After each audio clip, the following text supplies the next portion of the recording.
하나님 말씀은 사무엘상 2장 22절로 26절 말씀입니다. 엘리가 매우 늙었더니 그의 아들들이 온 이스라엘에게 행한 모든 일과 회막문에서 수종드는 여인들과 동침하였음을 듣고 그들에게 이르되 너희가 어찌하여 이런 일을 하느냐. 내가 너희의 악행을 이 모든 백성에게서 듣노라.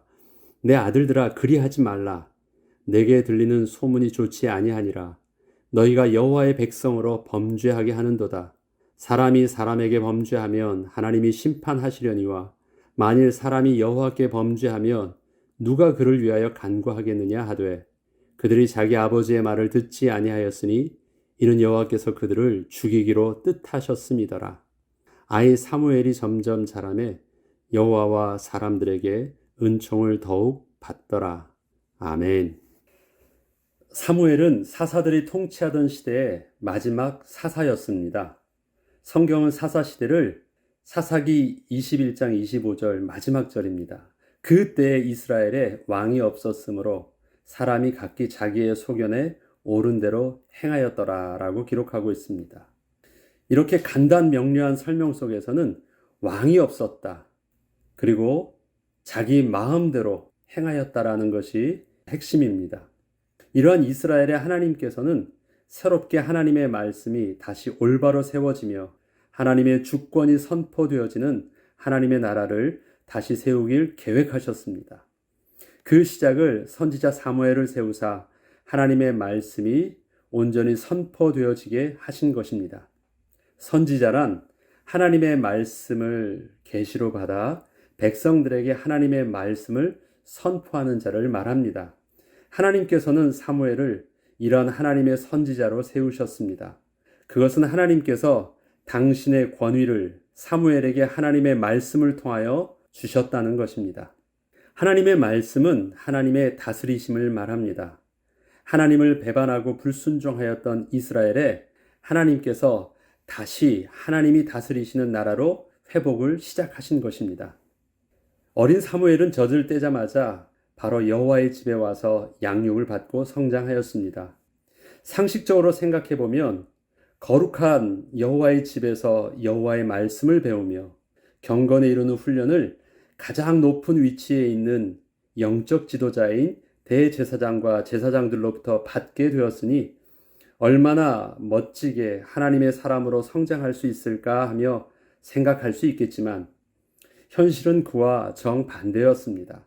어린 사무엘이 성장에 크게 영향 미칠 종교 지도자들의 모습은 아주 심각하게 타락한 상태였기 때문입니다.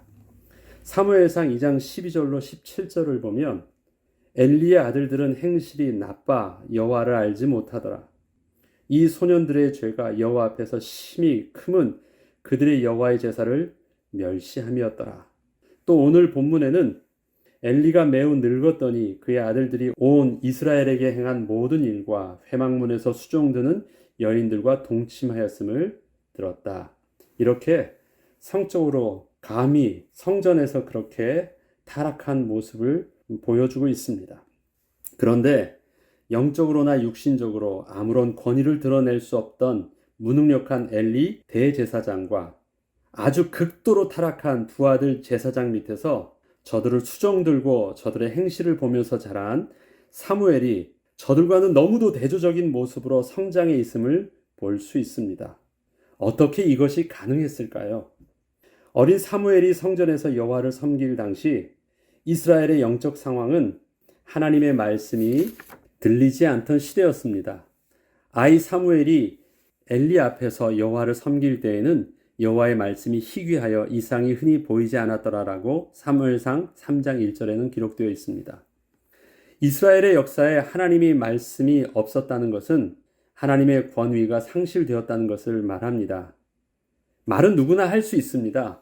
그러나 그 말에 권위와 능력이 없다면 아무런 소용이 없는 것처럼 하나님의 말씀이 없다는 것은 당시의 말씀을 가르치고 말씀을 선포하는 종교 지도자들이 있었지만 저들에게 하나님의 말씀에 권위가 없었다는 것입니다. 당시 대제사장이었던 엘리 제사장이 아들에게 했던 말은 아버지가 아들에게 해주는 말 이상의 대제사장의 권위가 있는 말이었음에도 불구하고 아들들은 매우 늙어 제대로 몸도 가누지 못하는 아버지의 모습으로만 보았기에 아주 중요한 하나님의 음성을 놓치고 만 것입니다. 내 아들들아, 그리하지 말라. 내게 들리는 소문이 좋지 아니하니라. 너희가 여호와의 백성으로 범죄하게 하는도다. 사람이 사람에게 범죄하면 하나님이 심판하시려니와 만일 사람이 여호와께 범죄하면 누가 그를 위하여 간구하겠느냐 하되 그들이 자기 아버지의 말을 듣지 아니하였으니 이는 여호와께서 그들을 죽이기로 뜻하셨음이더라. 다른 성경 본문에서는 여호와께서 그들을 죽이기로 작정하셨음이더라 라고 기록되어 있습니다.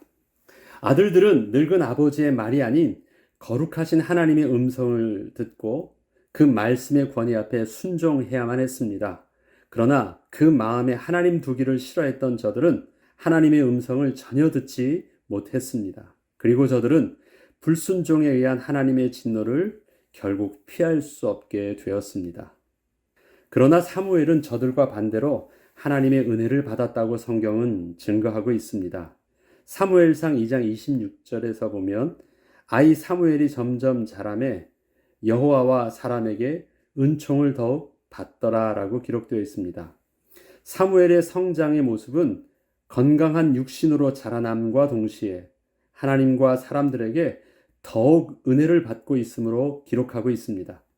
이러한 사무엘의 성장의 모습은 신약의 세례 요한과 예수님의 성장의 모습을 기록할 때도 아주 똑같은 표현을 쓰고 있습니다. 세례 요한에 대해서는 누가복음 1장 76절로 78절과 80절에 보면 이 아이여 내가 지극히 높으신 이의 선지자라 일컬음을 받고 주 앞에 앞서가서 그 길을 준비하여 주의 백성에게 그 죄 사함으로 말미암는 구원을 알게 하리니 이는 우리 하나님의 긍휼로 인함이라. 아이가 자라며 심령이 강하여지며 이스라엘에게 나타난 날까지 빈들에 있으니라.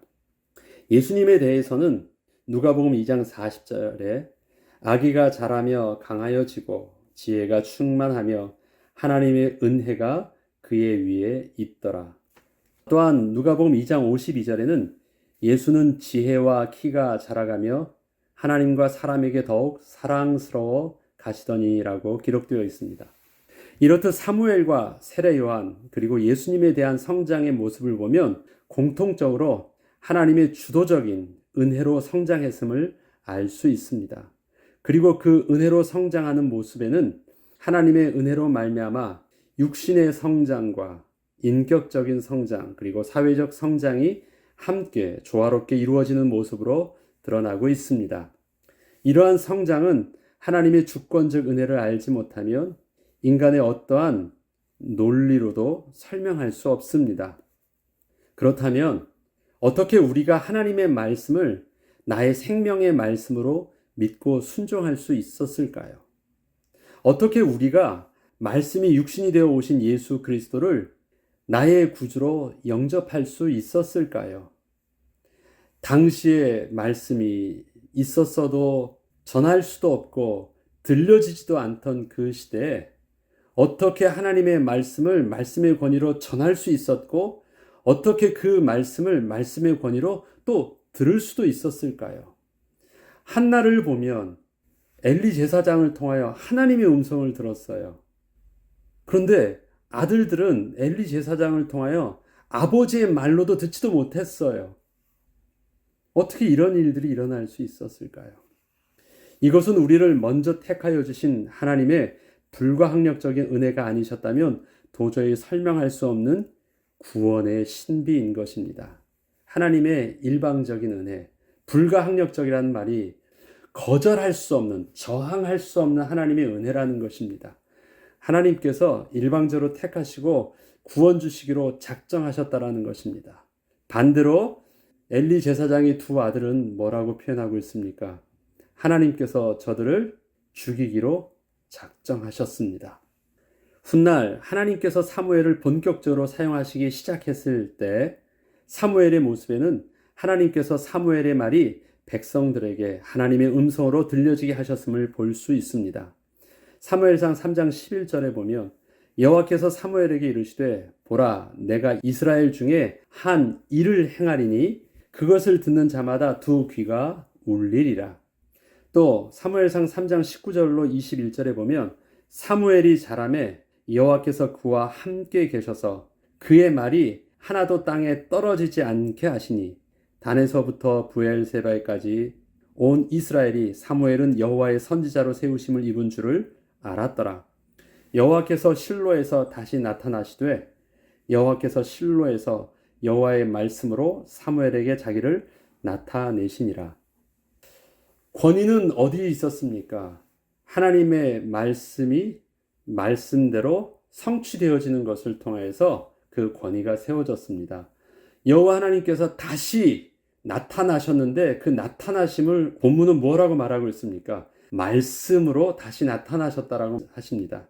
다시 말해서 그 말씀이 말씀으로 성취되어지기 시작되어졌고 그 말씀이 말씀으로 들려지기 시작되었다라는 것입니다.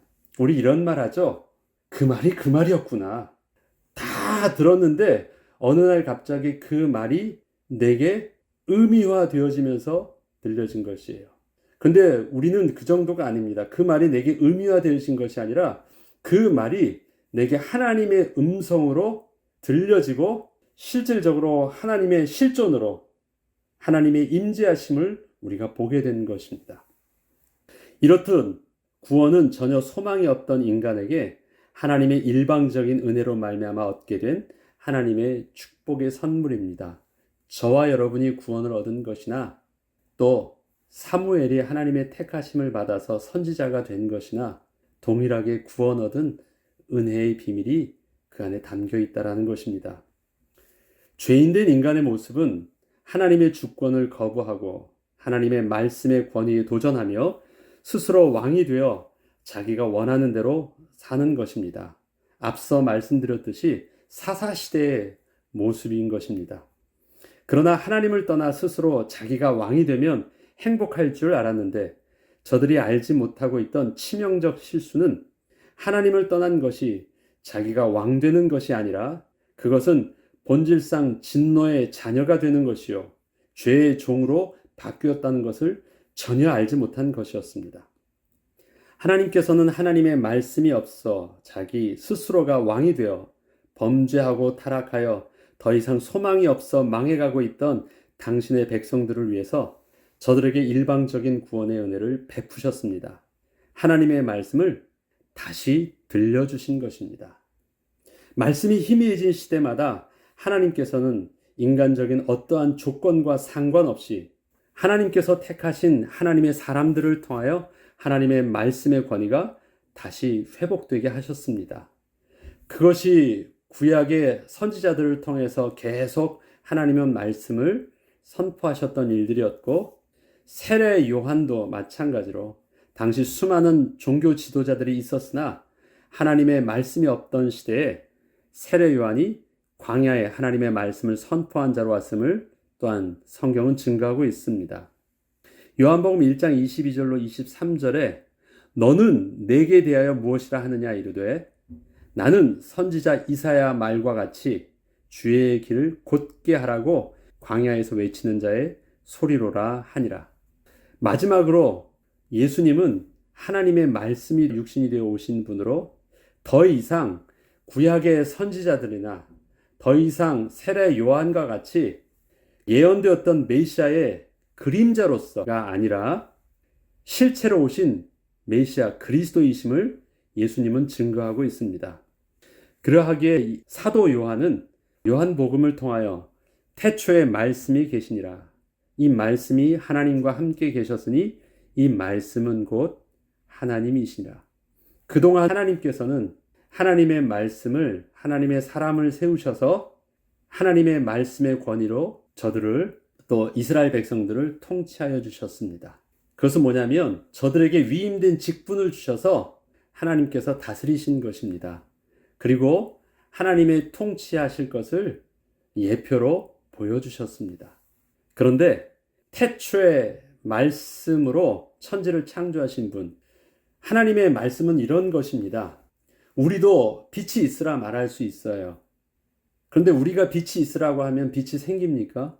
그렇지 않지요. 그러나 하나님께서 빛이 있으라 말씀하실 때는 그것이 단지 소리만이 아니었기 때문에 그 말에는 하나님의 주권과 하나님의 능력이었고 하나님 자신이었기 때문에 하나님의 말씀이 선포되어질 때 창조의 역사가 일어난 것입니다.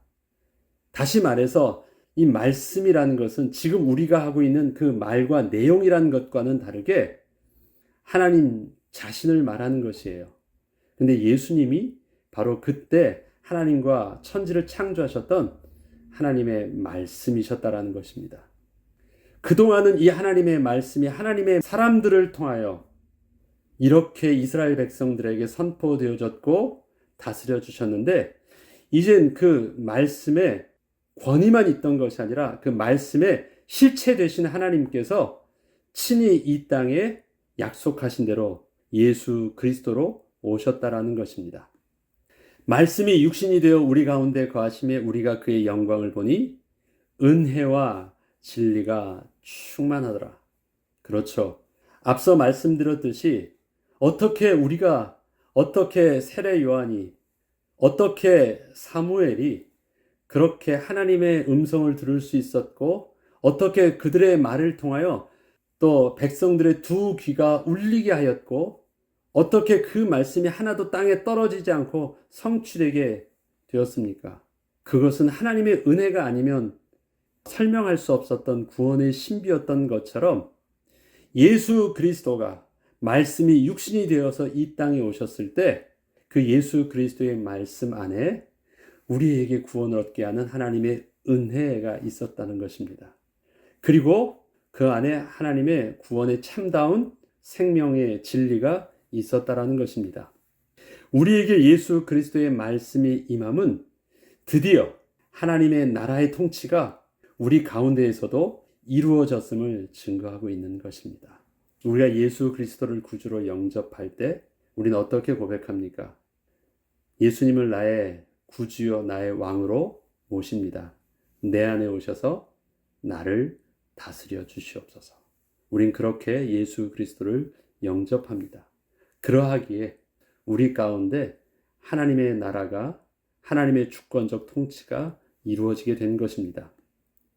예수 그리스도께서 우리의 삶 가운데 주인이 되사 우리에게 들려주시는 하나님의 말씀에 온전히 순종함으로 하나님의 주권이 우리의 삶 가운데 날마다 온전히 회복되어지고 왕이신 하나님 나라의 그의 백성된 모습으로 하나님 나라의 축복을 누리는 자가 되어야 하겠습니다.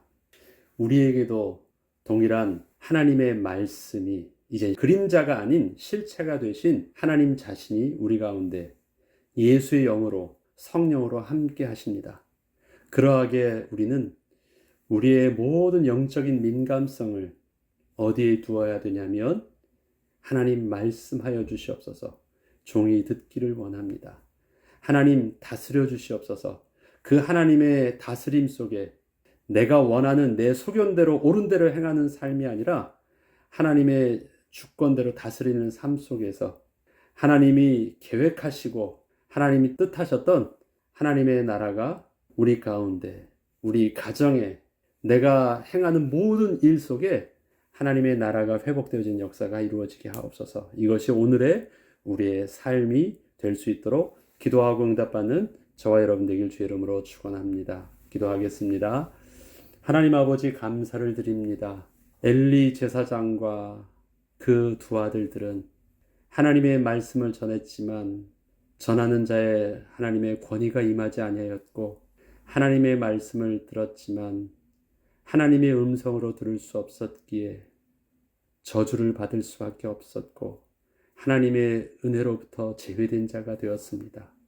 하나님, 우리에게 있어서는 하나님의 말씀이 온전히 들려지게 하시고 우리에게 있어서는 하나님의 말씀만이 증거되어질 수 있도록 은혜를 내려주셔서 하나님의 말씀이 없어 고통받는 시대에 하나님의 음성을 전함으로 이 땅에 참된 하나님 나라를 다시 회복하는 일에 귀하게 쓰임받는 거룩한 하나님의 백성으로 거듭나게 하여 주옵소서. 감사드리며 우리 주 예수 그리스도 이름으로 기도합니다.